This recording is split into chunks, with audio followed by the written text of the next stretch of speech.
BMW E46 instrument cluster test menu.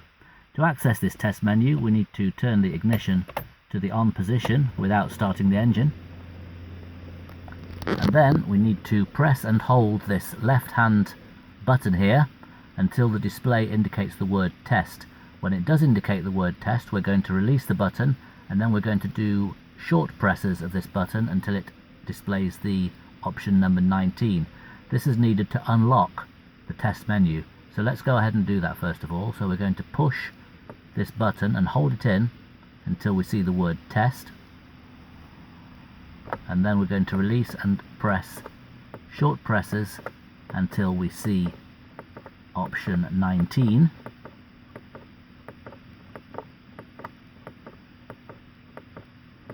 When we do get to 19, let's release that button, and the display will toggle between saying L on and L off. That's lock on and lock off.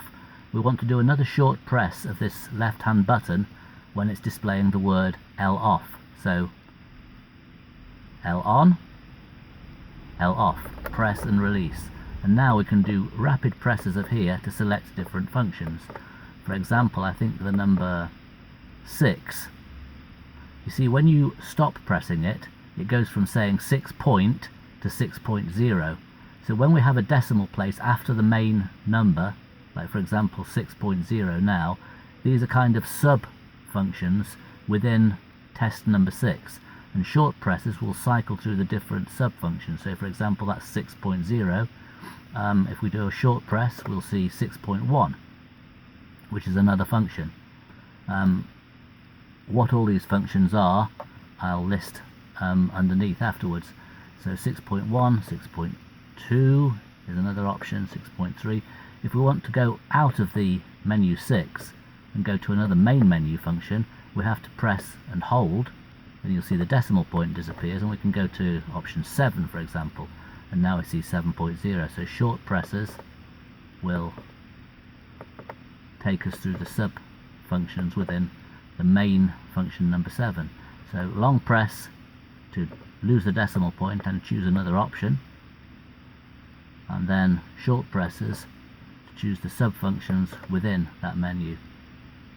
Okay, so then you see a long press goes back to test, goes back to the main menu, and if we actually press it and continue to press it after it's gone to test, it'll drop out of the menu function and go back to the normal display.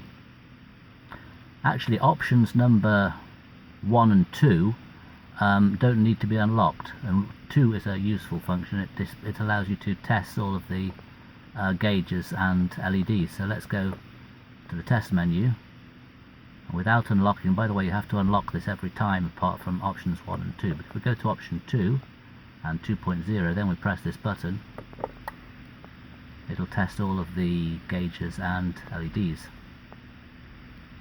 So options 1 and 2 you don't need to unlock, but anything after option 2, 3 through to 21, you need to go to option 19 to unlock it.